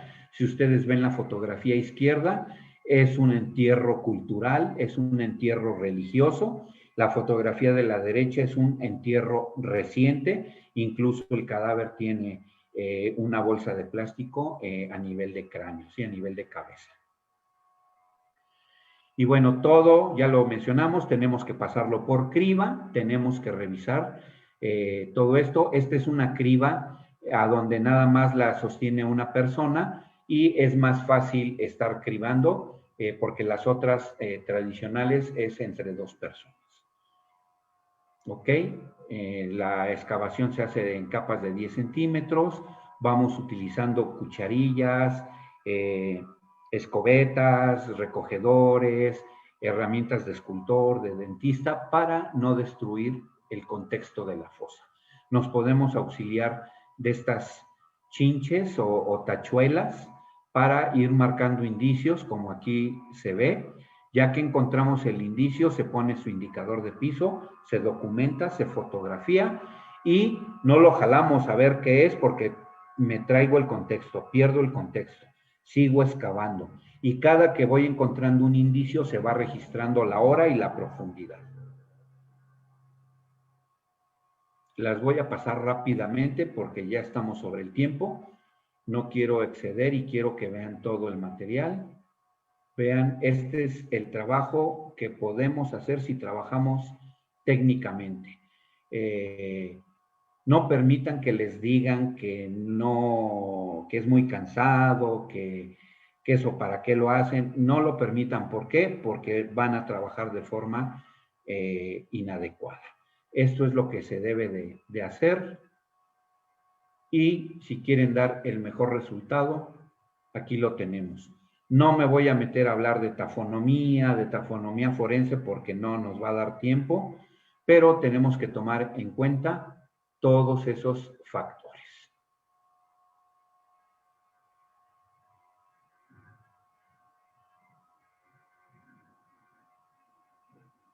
Vean ustedes el trabajo que se puede lograr si trabajamos así. También tenemos que tomar en cuenta las capas estratigráficas.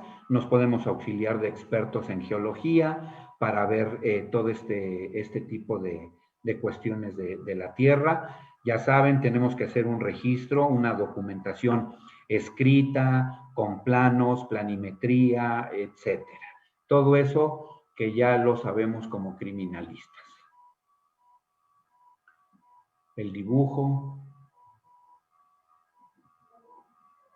Todo esto son los registros y cada resto óseo que saquemos de ese lugar lo tenemos que llenar en esta cédula de identificación. Vamos a ir coloreando qué huesos. Para eso pues es necesario saber anatomía y si no, pues auxiliarnos del experto que sepa identificar qué hueso es para poderlo registrar.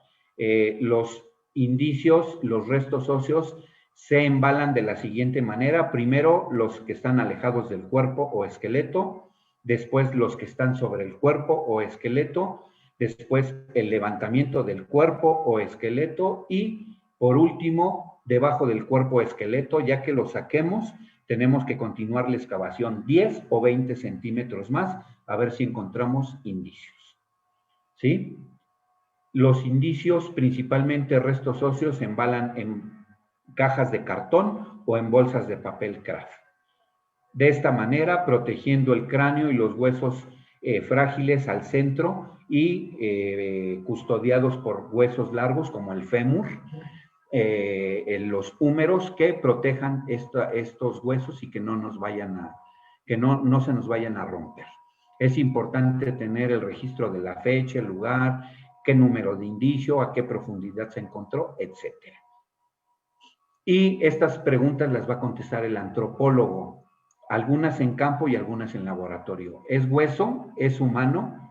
¿Es moderno? ¿Sí? ¿Cuáles huesos están presentes? ¿Cuántos individuos son? ¿Cuál es su afinidad biológica o raza?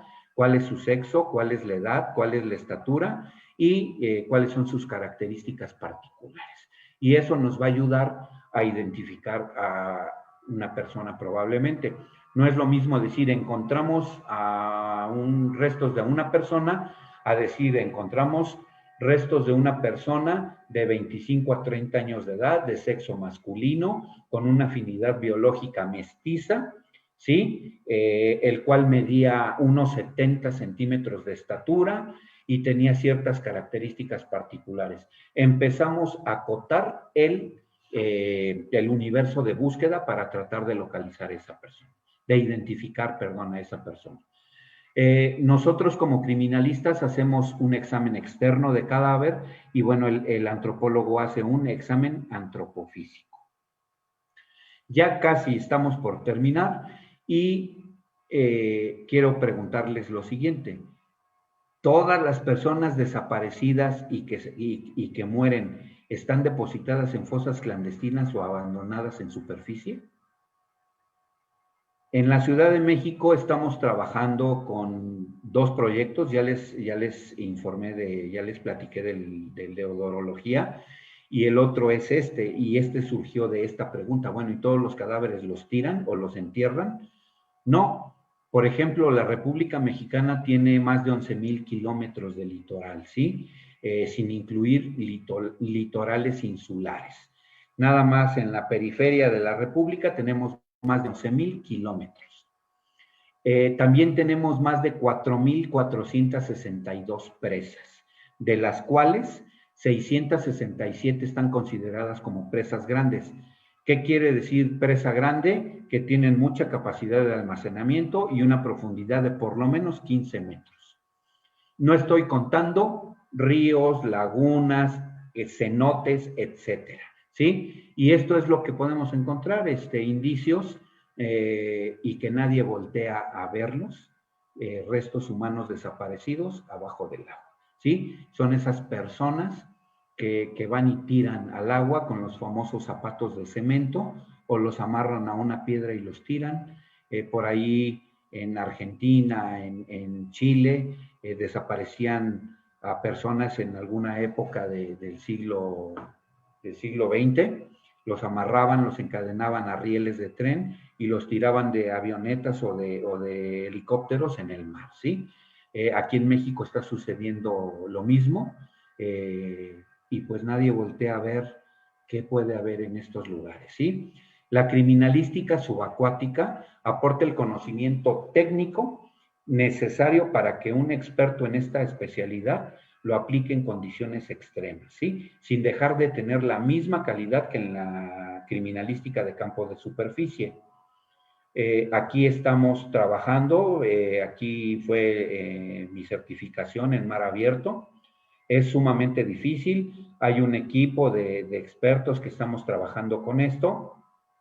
Aquí está el doctor Ramírez Aldaraca, que parece que ya participó aquí con ustedes con una ponencia. Él forma parte del equipo. Estamos introduciendo esto, lo estamos tratando de introducir a la Fiscalía. Parece que vamos por buen camino y a futuro vamos a hacer la primer fiscalía en la República Mexicana que tiene un equipo de criminalistas subacuáticos. Tengo yo ya años con este trabajo, tengo contacto con algunos expertos, principalmente con el que lleva el proyecto en Chile, que es Elian Verdugo. Compartimos información, ahorita van a ver unos videos de ellos, y vean que cuando se quiere trabajar técnicamente lo podemos hacer sin poner pretextos, ¿sí? Aquí estamos buscando huellas en unos instrumentos que que recabamos a 17 metros de profundidad en el mar. Parte del equipo que utilizamos en las prácticas, ¿sí? Y bueno, rápidamente ya para terminar, este es material del compañero Elian Verdugo de Chile. Ellos son expertos de la Policía de Investigación, que ellos ya también están haciendo este tipo de trabajo.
Y bueno, por último, les puse un glosario de términos, ya para cerrar esto, estamos sobre el tiempo. ¿Qué es una fosa? Es un hoyo en la tierra para depositar un cuerpo, restos humanos o indicios. ¿Qué es una tumba? Es un espacio creado y construido para depositar un cuerpo. Es diferente, ¿sí? ¿Qué es una fosa clandestina primaria? Son restos humanos unidos con tejido blando en una posición ordenada. Una fosa clandestina secundaria, restos óseos revueltos, hay pérdida de restos óseos, posición anatómica no está ordenada, suelos removidos, y esto es a lo mejor una posible pérdida de contexto, ¿sí? Víctimas primarias son los cadáveres, víctimas secundarias son las familias. Vamos a excavar, no vamos a escarbar, ¿sí? Vamos a hacer una excavación técnica. ¿Qué es excavar? Hacer una cavidad o un hoyo en la tierra técnicamente. Una excavación arqueológica consiste en buscar todos los datos que la tierra esconde y registrarlos. ¿Y qué es escarbar? Pues remover tierra. Olvídense del pico, de la pala, del trascabo. ¿Por qué? Porque vamos a perder información. No me queda más que agradecer la invitación. Estos son mis datos por si a alguien le interesa y muchas gracias por su atención. Muchas gracias, doctor. Una ponencia pues bastante compleja, bastante pues productiva para todos los que estamos presentes. Tenemos por aquí algunas preguntas, ojalá que nos pueda ayudar con esa retroalimentación. Y pues iniciamos con una pregunta de Sergio Cervantes. Sergio Cervantes nos dice, ¿por qué considera usted que a pesar de tantas propuestas desde diferentes sedes académicas y de investigación, aún no se haya establecido una base nacional de registros genéticos de personas localizadas en fosas clandestinas para así contribuir a los procesos de identificación? Bueno, voy a opinar en algo que realmente no me corresponde y no tengo conocimiento, desconozco el por qué. Lo único que les puedo compartir es que en la Ciudad de México, y hablando de la Fiscalía General de Justicia de la Ciudad de México, está próximo a inaugurarse el primer banco de genética del país. Vamos a tener ya está construido el edificio. Desconozco cuándo lo vayan a inaugurar, pero ya está ahí en la Coordinación General de Investigación Forense y Servicios Periciales, y seguramente va a ser de gran auxilio para este tipo de eventos que investigamos. Muchas gracias, doctor. Tenemos otra pregunta de Roberto.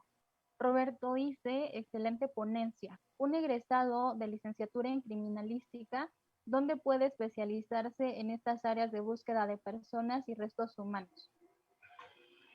Pues miren, es difícil encontrar instancias que impartan esta capacitación. Yo tuve la fortuna de hacerlo en el Instituto Nacional de Antropología e Historia, pero ya tiene un tiempo bastante grande que no han vuelto a sacar la convocatoria para esta capacitación. No conozco una institución que dé esta especialización de forma seria. Conozco algunas prácticas que hacen por ahí algunas escuelas, pero que cuando revisamos la forma en cómo las llevan a cabo, a veces no es lo más ideal, ¿sí? Me ha tocado ver cosas aberrantes, no quiero hablar mal de nadie, pero no hay una institución como el INAH que actualmente esté dando esta capacitación. Sería bueno tratar de solicitar para que instituciones con un reconocimiento académico grande pudieran dar esta capacitación, porque ya no es se me fue la palabra, es necesario ya tenerla, no es tener un equipo y a ver cuándo te sale, no, es necesario ya tener equipos que hagan este tipo de trabajo. Gracias, doctor. Ok, bueno, antes de pasar a la siguiente pregunta, les recuerdo que en el chat ya se envió el link de asistencia. Aquellos que dicen que no pueden abrir el link, les pido por favor que lo copien y lo peguen en su navegador. No es necesario que tengan una cuenta Google para poderlo llenar. Llénenlo por favor con muchísimo cuidado, bastante minuciosos, para que no exista ningún detalle al momento de emitir sus constancias. Y bueno, aquí Sergio nos pregunta, ¿qué tan apegada es la aplicación metodológica en base a la norma 702, mismo que es un estándar internacional respecto a la actuación de la criminalística en casos de procesamiento del lugar donde existen cadáveres localizados en fosas clandestinas? Perdón, no escuché la primera parte de la pregunta. Dice, ¿qué tan apegada es la aplicación metodológica en base a la norma 702, mismo que es un estándar internacional?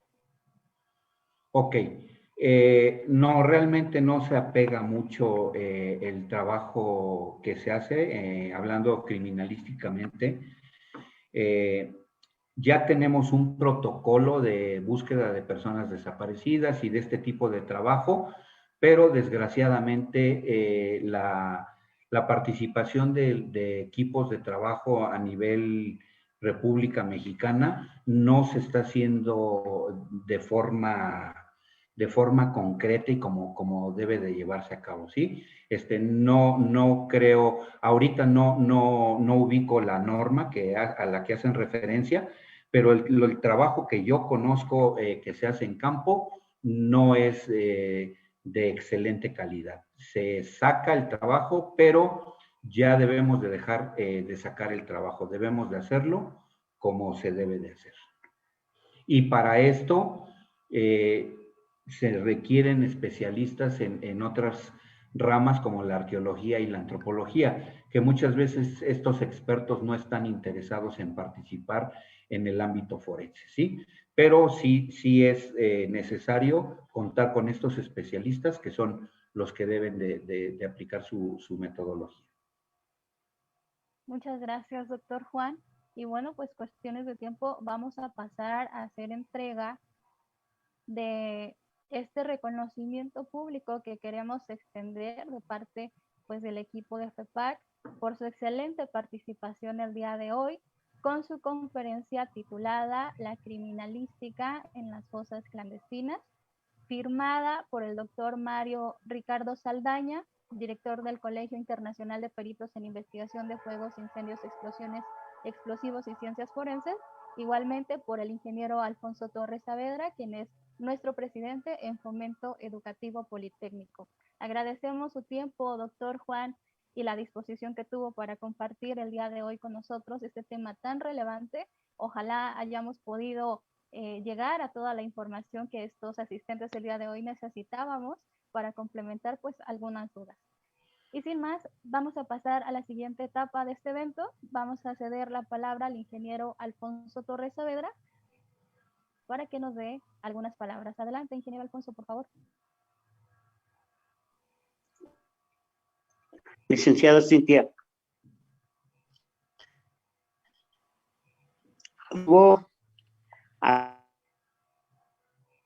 Gracias, doctor, por una exposición de nivel colegiado, una conferencia que ha dado un resultado muy positivo porque hace usted unas propuestas de motivación de calidad para todos los seres que tengan la vocación de servir en el camino de la criminalística en un momento tan especial que está viviendo el México y el mundo entero. Le agradecemos infinitamente, doctor Juan. Gracias y enhorabuena. Esa entrega de ese diploma, de ese reconocimiento, es con el sentimiento de que nuestro auditorio sea testigo de honor en la gratitud que cada uno de nosotros podemos vertir en silencio, en la gratitud hacia su persona. Muchas gracias, doctor, y enhorabuena. Muchas licenciada, gracias. Sí, doctor, gracias. Licenciada Cintia, muchísimas gracias por tu desarrollo como ingeniera en mecatrónica aplicada a la ciencia de la criminalística.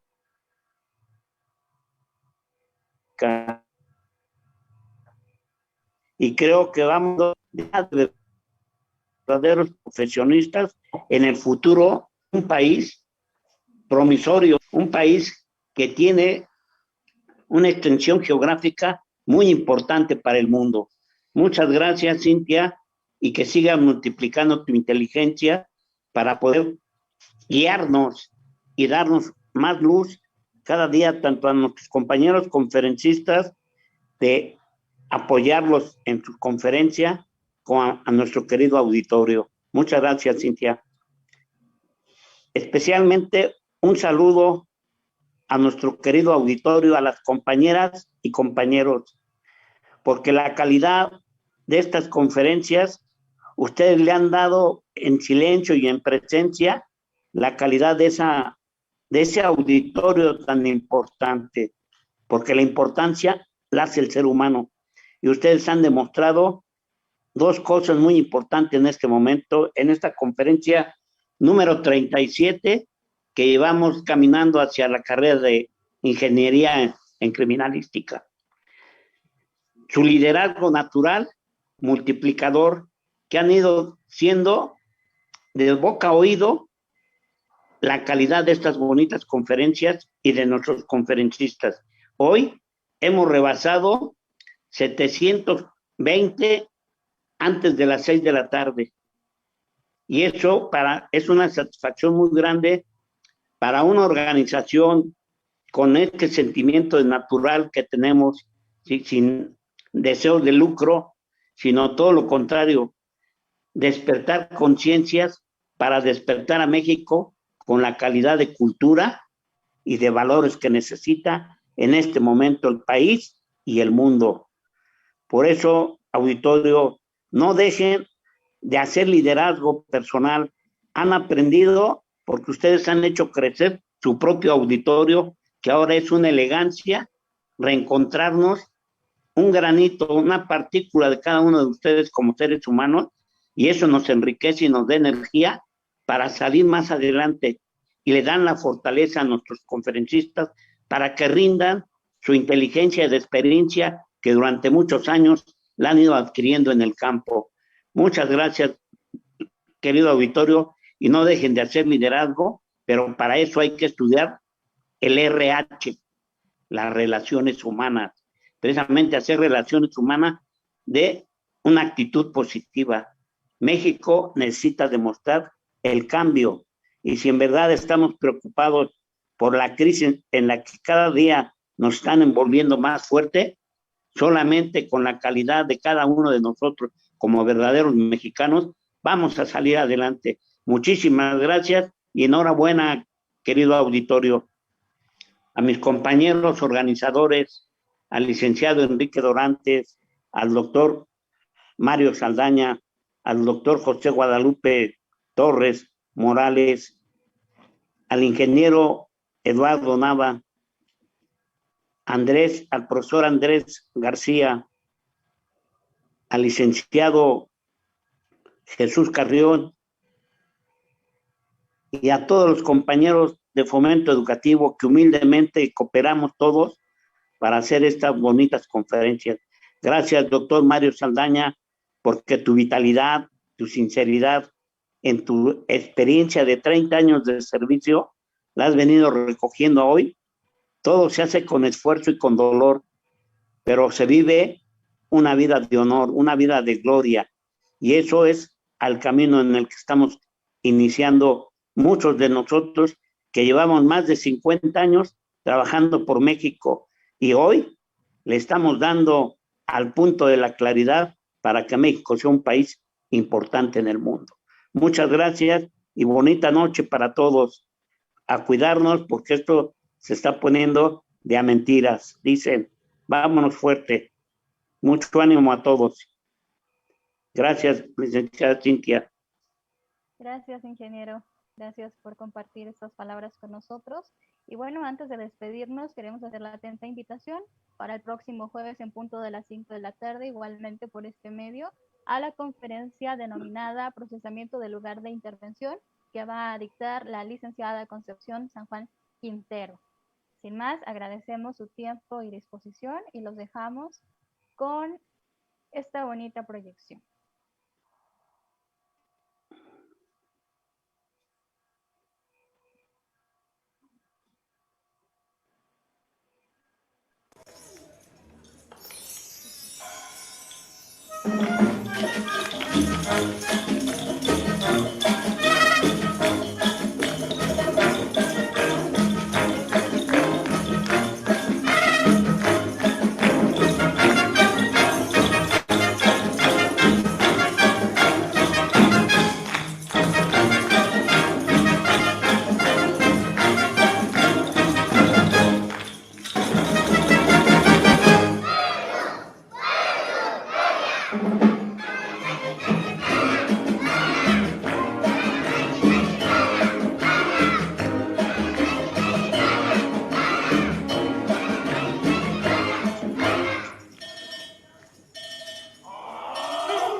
Gracias.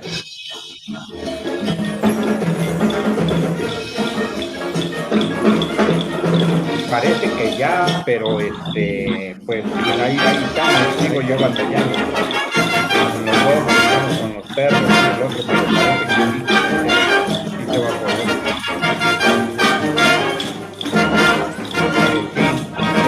Sí, estoy todavía aquí en línea, ahorita te marco.